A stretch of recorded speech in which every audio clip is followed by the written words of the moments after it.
ওম নমো ভগবতে বাসুদেবায়। আজ উৎপন্না একাদশী। আজকের এই পবিত্র দিনে শ্রবণ করুন শ্রী উৎপন্না একাদশীর ব্রত কথা।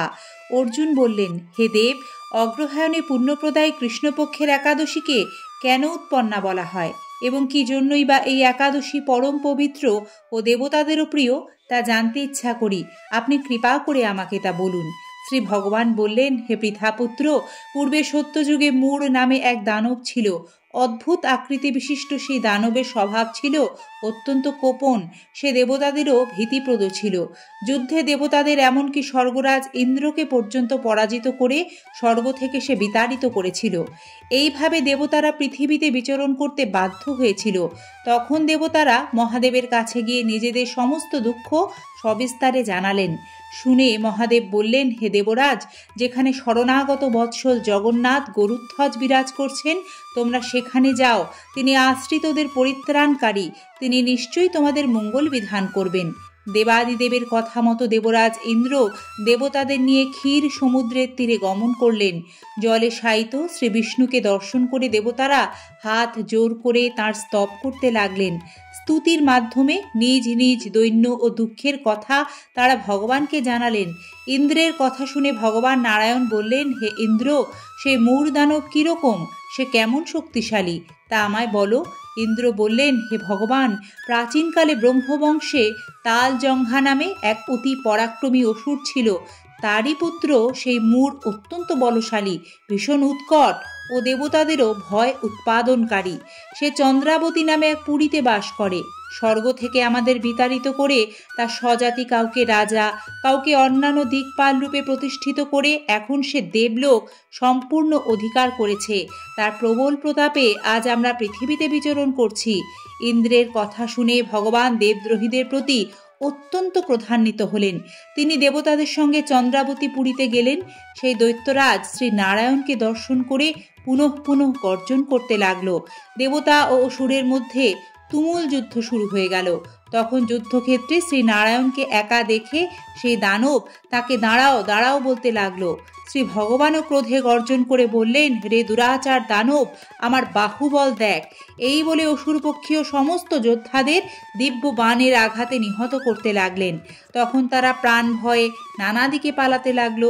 সেই সময় ভগবান নারায়ণ দৈত্য সৈন্যদের মধ্যে সুদর্শন চক্র নিক্ষেপ করলেন। ফলে সমস্ত সৈন্য ধ্বংসপ্রাপ্ত হলো। একমাত্র মূঢ় অসুরই জীবিত ছিল। সে অস্ত্রযুদ্ধেও নারায়ণকে পরাজিত করল। তখন ভগবান নারায়ণ দৈত্যের সাথে বাহু যুদ্ধে লিপ্ত হলেন। এইভাবে দেবতাদের হিসাবে 1000 বছর যুদ্ধ করেও ভগবান যখন তাকে পরাজিত করতে পারলেন না, তখন একটু ক্লান্ত হয়ে শ্রীহরি বিশেষ চিন্তান্বিত হয়ে বদ্রিকা আশ্রমে গমন করলেন। সেখানে সিংহাবতী নামে একটি গুহা আছে। এই গুহাটি এক দ্বার বিশিষ্ট এবং 12 যোজন অর্থাৎ 86 মাইল বিস্তৃত। ভগবান বিষ্ণু সেই গুহার মধ্যে শয়ন করলেন। সেই দৈত্যও তার পিছন পিছন ধাবিত হয়ে গুহার ভিতরে প্রবেশ করল। সে বিষ্ণুকে নিদ্রিত বুঝতে পারল। অত্যন্ত আনন্দিত হয়ে ভাবতে লাগলো, আমার সাথে যুদ্ধে পরাজিত হয়ে বিষ্ণু এখানে গোপনে শুয়ে আছে, এখন আমি তাকে অবশ্যই বধ করব। দানবের এইরকম চিন্তার সঙ্গে সঙ্গে শ্রী বিষ্ণুর শরীর থেকে একটি কন্যা উৎপন্ন হলো।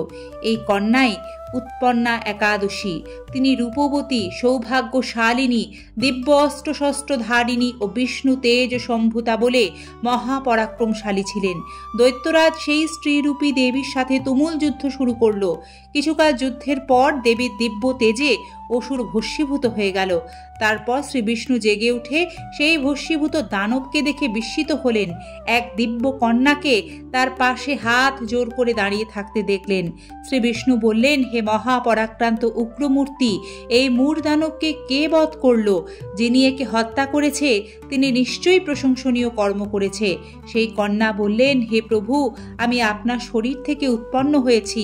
আপনি যখন ঘুমিয়েছিলেন তখন এই দানব আপনাকে বধ করতে চেয়েছিল। তা দেখে আমি তাকে বধ করেছি। আপনাদের কৃপাতেই আমি তাকে বধ করতে পেরেছি। এ কথা শুনে ভগবান বললেন, আমার পরাশক্তি, তুমি একাদশীতে উৎপন্ন হয়েছ, তাই তোমার নাম হবে একাদশী। আমি এই ত্রিলোকে দেবতা ও ঋষিদের অনেক বর প্রদান করেছি, হে ভদ্রে, তুমিও তোমার মন মতো বর প্রার্থনা করো, আমি তোমাকে তা প্রদান করব। একাদশী বললেন, হে দেবেশ, ত্রিভুবনের সর্বত্র আপনার কৃপায় সর্ববিঘ্ন নাশিনী ও সর্বদায়িনী রূপে যেন পরম পূজ্য হতে পারি, এই বিধান করুন। আপনার প্রতি ভক্তিবশত যারা শ্রদ্ধা সহকারে আমার ব্রত উপবাস করবে তাদের সর্বসিদ্ধি লাভ হবে, এই বর প্রদান করুন। শ্রী বিষ্ণু বললেন, হে কল্যাণী, তাই হোক। উৎপন্না নামে প্রসিদ্ধ তোমার ব্রত পালনকারীর সমস্ত ইচ্ছা পূর্ণ হবে, তুমি তাদের সকল মনোবাসনা পূর্ণ করবে, এতে কোনো সন্দেহ নেই। তোমাকে আমার শক্তি বলেই মনে করি, তাই তোমার ব্রত পালনকারী সকলে আমারই পূজা করবে, এর ফলে তারা মুক্তি লাভ করবে। তুমি হরিপ্রিয়া নামে জগতে বিখ্যাত হবে, তুমি ব্রত পালনকারীর শত্রু বিনাশ, পরম গতি দান এবং সর্বসিদ্ধি প্রদান করতে সমর্থ হবে। ভগবান বিষ্ণু এইভাবে উৎপন্না একাদশীকে বরদান করে অন্তর্হিত হলেন। সমস্ত ব্রতকারী দিবারাত্রি ভক্তি পরায়ণ হয়ে এই উৎপন্না একাদশীর উৎপত্তির কথা শ্রবণ কীর্তন করলে শ্রী হরির আশীর্বাদ লাভে ধন্য হবেন। জয় উৎপন্না একাদশী কি জয়। জয় শ্রীকৃষ্ণ। রাধে রাধে। কৃষ্ণ কৃপায় সকলের মঙ্গল হোক। আপনাদের সকলকে ধন্যবাদ ও বিনম্র শ্রদ্ধা। আজকের এই পর্বটি আপনাদের মূল্যবান সময় থেকে সময় বের করে সম্পূর্ণ দেখার জন্য। ভালো থাকবেন। নিয়মিত এই ধরনের ভিডিও দেখতে আমাদের সাথে থাকবেন।